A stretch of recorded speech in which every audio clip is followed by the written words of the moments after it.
বিশ্বের সবচেয়ে দুর্নীতিগ্রস্ত দেশের তালিকায় বাংলাদেশের অবস্থান 14তম। 2021 সালের নভেম্বর থেকে 2024 সালের সেপ্টেম্বর পর্যন্ত প্রাপ্ত তথ্যের ভিত্তিতে এ অবস্থান নির্ধারণ হয়। এতে দেখা যায় দেশে দুর্নীতি আরও বেড়েছে। স্বৈরশাসনের শেষ দিকে দুর্নীতি ছিল সর্বোচ্চ পর্যায়ে। দুপুরে রাজধানী ধানমন্ডিতে এক সংবাদ সম্মেলনে এ তথ্য জানায় টিআইবি। এ নিয়ে আলোচনা করতে রাজধানীর মোহাম্মদপুর থেকে আমাদের সাথে যোগ দিয়েছেন দুর্নীতি দমন কমিশন দুদকের সাবেক মহাপরিচালক মইদুল ইসলাম।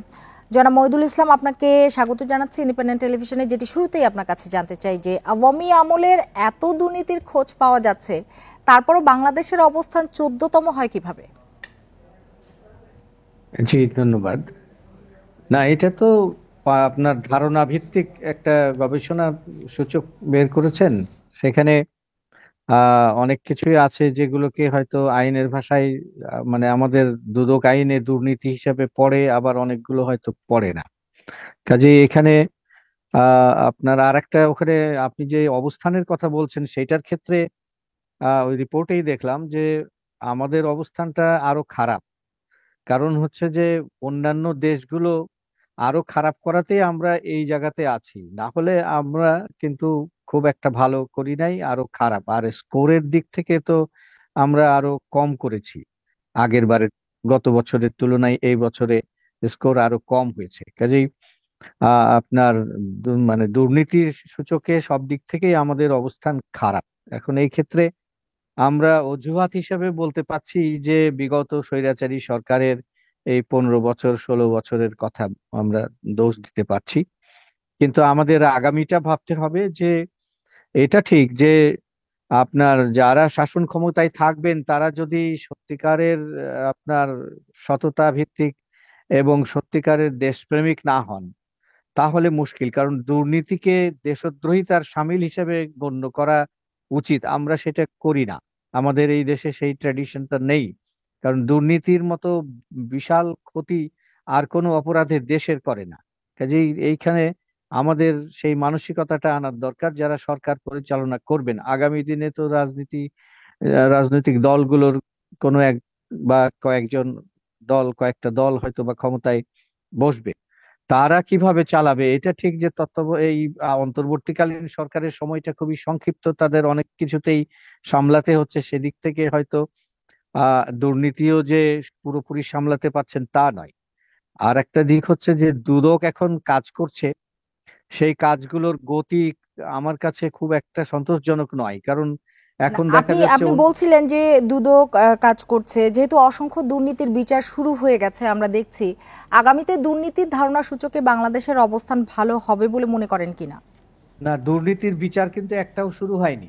দুদক কেবল দুর্নীতির কিছু অনুসন্ধান করছে আর কিছু মামলা দাখিল করেছে, কিন্তু সেগুলোর তদন্ত এখনো শেষই হয়নি। বিচারের তো অনেক দূর। আমি সেই জন্যই বলছি যে বিচারের আমাদের যে দেশের সংস্কৃতি এবং বিচারের যে বেহাল অবস্থা, সেই অবস্থা কিন্তু এখনো বিরাজ করছে, সেই অবস্থার পরিবর্তন হয়নি। তো সেই যদি পরিবর্তন না হয়, তাহলে দুদকের তদন্ত প্রতিবেদন একসময় জমা হবে, তারপরে বিচারে গিয়ে ওখানে আপনার জট লাগবে, দেখা যাবে যে দীর্ঘ কয়েক বছর সময় লাগবে। এই প্রক্রিয়ায় দুর্নীতি নির্মূল করা কঠিন। দুর মানে দুর্নীতির যদি বিচার দ্রুত না করা যায়, শাস্তি যদি দৃশ্যমান করা না যায়, এবং তাকে জীবিতকালেই যদি শাস্তি ভোগ করা না যায়, তার সম্পদ ইত্যাদি যদি বাজেয়াপ্ত করা না যায়, তাহলে যারা দুর্নীতি করছে তাদের জন্য কোনো শিক্ষা হচ্ছে না, কোনো মেসেজ যাচ্ছে না। কাজে দুর্নীতিবাজরা দেখা যাচ্ছে যে দুর্নীতি করতেই বেশি মানে কোনো নির্ভয়ে দুর্নীতি করছে, সেটাই বলা যায়।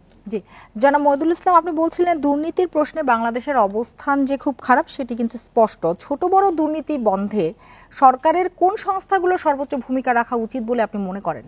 সেটা তো যে সমস্ত সার্ভিস ডেলিভারি প্রতিষ্ঠানগুলো আছে, যে সমস্ত সেবাদাতা প্রতিষ্ঠানগুলো আছে সরকারের, সেই সমস্ত প্রতিষ্ঠানগুলোর নিজস্ব মেকানিজম থাকার দরকার, যে এই ছোট যেটার মাধ্যমে তারা ছোটখাটো দুর্নীতিগুলোকে ধরতে পারবে, তাদের নিজস্ব কর্মকর্তা কর্মচারীরা দুর্নীতি করছে কিনা এবং সেই অভিযোগগুলোকে সঠিকভাবে আপনার আহ মানে আমলে নেয়া এবং সেইগুলো অনুসন্ধান করা, তদন্ত করা, ব্যবস্থা নেয়া।